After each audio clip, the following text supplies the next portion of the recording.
Bismillahirrahmanirrahim. Assalamualaikum warahmatullahi wabarakatuh.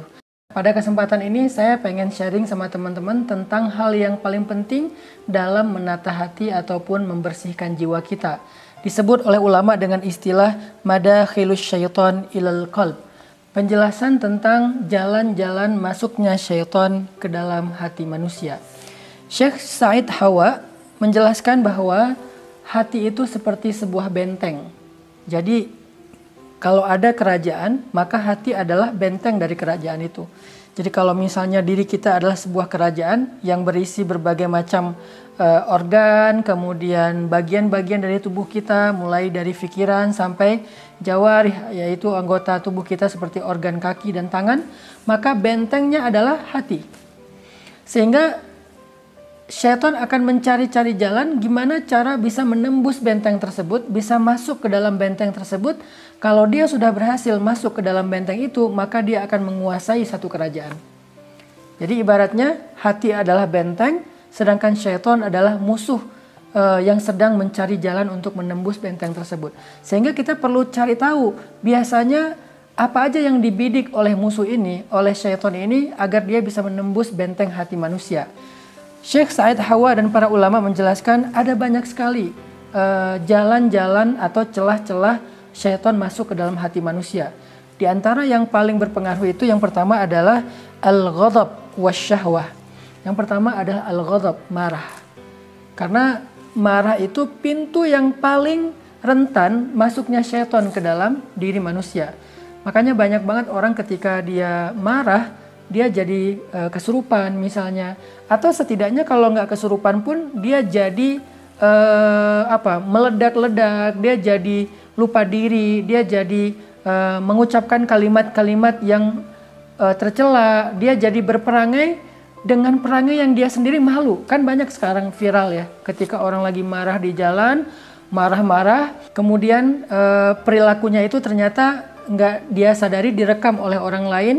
Karena sekarang zamannya sosial media dengan gadget, kerekam, pas dia nonton sendiri dia jadi malu gitu. Kan banyak dulu tuh, ada yang pas mudik dulu tuh ada yang marah-marah karena udah macet, terus ditutup jalannya, dia buka kaca mobil, dia keluarkan kalimat mencela, kalimat menghina, mengutuk.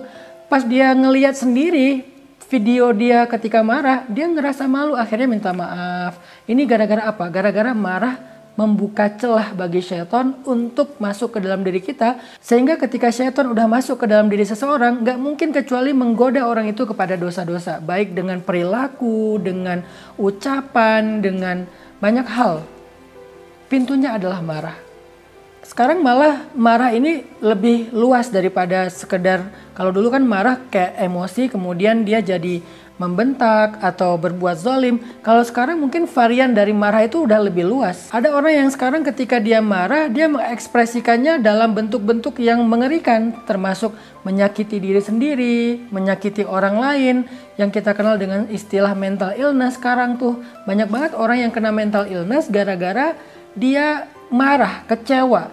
Bisa jadi dia kecewa dan marah terhadap takdir, dia marah kepada Allah, dia marah kepada pasangan, dia marah kepada kondisi, dia marah kepada tetangga. Akhirnya ekspresinya mengerikan gitu. Kalau nggak menyakiti dirinya sendiri, dia menyakiti orang lain. Ini nih dahsyatnya setan ketika udah masuk ke dalam tubuh manusia melalui pintu marah.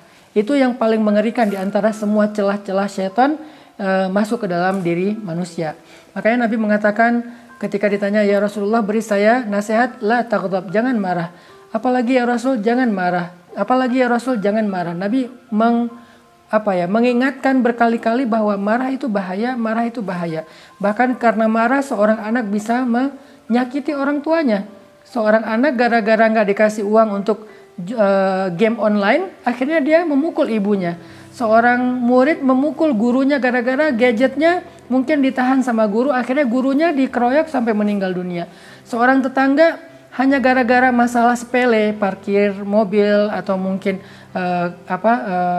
masalah anak, masalah hewan peliharaan dan seterusnya, akhirnya jadi ribut, bahkan ngeluarin pistol segala macam. Itu semuanya pintunya marah. Jadi di antara madakhilus syaitan fi qalbi ila qalbi mu'min atau ila qalbin nas, jalan masuknya syaitan ke dalam hati seseorang itu yang paling berbahaya adalah al-ghadab, marah. Marah ini bukan hanya amarah tetapi juga emosional yang tidak stabil. Kecewa bagian dari marah, kemudian membentak bagian dari marah, protes atau mempertanyakan sebuah ketentuan Allah dalam takdir hidupnya juga bentuk dari marah. Sehingga kalau kita nggak bisa mengendalikan marah kita, kemungkinan besar kita akan dikendalikan oleh syaitan. Pertanyaannya gimana cara mengendalikan marah? Yang paling gampang mengendalikan marah itu adalah dengan cara zikrullah, mengingat Allah. Kalau kita marah terhadap keadaan, kita ingat pasti ada hikmahnya. Allah nggak mungkin tega menyakiti saya. Kalau kita lagi marah karena kecewa kepada manusia, ingat Allah. Kita bisa kecewa sama manusia tapi nggak usah khawatir. Allah nggak bakal ngecewain kita. Jadi berharap aja sama Allah. Intinya jadikan zikir sebagai syifa, sebagai obat marah kita. Kalau kita nggak bisa mengendalikan marah, kata ulama, maka syaitan la'ibas syaitanu bihi kama yal'abus sabiyyu bil qurrah. Jadi syaitan akan mempermainkan kita seperti seorang anak kecil bermain-main dengan bola. Jadi kalau kita marah, setan masuk, maka syaitan akan mempermainkan kita, pikiran kita, perasaan kita, hati kita akan dipermainkan seperti anak kecil mempermainkan bola. Coba perhatikan gimana anak kecil main bola. Sekali dilempar, sekali diinjak, sekali gelinding dan seterusnya. Karena mudah sekali buat anak kecil mempermainkan bola yang ada di tangan mereka. Maka semudah itulah syaitan mempermainkan manusia karena marahnya. Yang kedua kata ulama, madakhilus syaitan ila qalbin nas, jalan masuknya syaitan ke dalam hati manusia itu adalah syahwah. Syahwah itu bahasa kita mungkin syahwat. Syahwat itu nafsu. Terutama nafsu yang berhubungan dengan kebutuhan biologis. Nah, itulah kenapa Islam mensyariatkan pernikahan, dan salah satu di antara tujuan pernikahan itu adalah supaya laki-laki menjadi tenang dengan kebutuhan biologisnya karena sudah bisa disalurkan secara halal dan berkah kepada istrinya yang sah.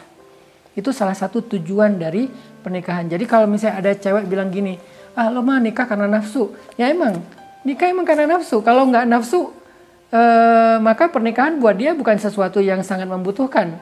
Walaupun tetap cinta, walaupun tetap ada tanggung jawab, ada sisi akhlaknya, tapi tetap aja salah satu di antara alasan Islam mensyariatkan pernikahan, terutama buat laki-laki, adalah untuk menyalurkan kebutuhan biologisnya secara berkah dan halal. Karena kalau dia tidak menikah, maka dia akan menyalurkan kebutuhan biologisnya dengan cara yang haram dan hina. Makanya Allah Subhanahu wa taala berfirman tentang ciri orang-orang yang beriman, alladzina hum li furujihim hafizun, orang yang menjaga kemaluannya, illa ala azwajihim, kecuali terhadap istri mereka. Ini artinya bahwa salah satu tujuan mereka menikah, seorang laki-laki menikahi perempuan itu adalah illa ala azwajihim, supaya mereka punya istri untuk mereka menyalurkan kebutuhan syahwat ataupun biologis mereka dengan cara yang Allah ridhoi. Jadi ini solusinya supaya kita tidak dikendalikan oleh syaitan. Sekarang banyak banget ya orang yang karena kebutuhan biologis yang tinggi, ditambah lagi mungkin di-trigger oleh kondisi masyarakatnya, di-trigger oleh apa yang dia lihat di sosial media, di gadgetnya, semakin besar rasa syahwatnya, maka semakin mudah dia dikendalikan oleh syaitan. Kita mendengar cerita seorang kakek berbuat asusila. Sekarang bahkan ada yang namanya begal payudara, kemudian anak kecil jadi korban kekerasan seksual dari orang dewasa, bahkan ayah dengan anak kandungnya sendiri, ayah tiri dengan anak tirinya. Masih banyak lagi kejadian-kejadian yang luar biasa mengerikan dan memalukan, itu karena mereka tidak bisa mengendalikan kebutuhan biologis mereka atau syahwat mereka. Sehingga akhirnya mereka dikendalikan oleh syaitan, dan syaitan pasti menyuruh mereka kepada fahsya dan mungkar. Syaitan itu nggak menyuruh kecuali kepada fahsya dan mungkar, kepada perbuatan yang hina dan yang merugikan banyak orang. Fahsya itu perbuatan yang hina, sedangkan mungkar merugikan banyak orang. Belum lagi nanti yang viral kejadian muda-mudi pasangan anak muda, laki-laki dan perempuan, yang mereka melakukan perilaku yang sangat tidak pantas di tempat umum, mereka lakukan di pinggir jalan, di kebun, di depan stasiun, bahkan di halte, di banyak tempat, seolah-olah mereka bukan lagi manusia, mirip dengan hewan-hewan ternak yang melakukan dimanapun. Kenapa hilang rasa malu mereka? Karena mereka sudah dikendalikan oleh syaitan. Kenapa mereka dikendalikan oleh syaitan? Karena mereka tidak mampu menyalurkan kebutuhan syahwat mereka dengan cara yang halal. Padahal Allah sudah mensyariatkan untuk mereka nikah, dan nikah itu termasuk di antara ibadah yang sangat besar pahalanya di sisi Allah Subhanahu wa taala. Jadi yang pertama, cara masuk setan ke dalam hati manusia itu lewat ghadab, lewat marah, dan yang kedua lewat asyahwah ataupun hawa nafsu. Insya Allah nanti di sesi berikutnya, di video-video YouTube berikutnya saya akan lanjutkan tentang tafsil madakhilis syaitan ilal qalb, penjelasan tentang jalan-jalan masuknya syaitan ke dalam hati manusia. Barakallahu fikum.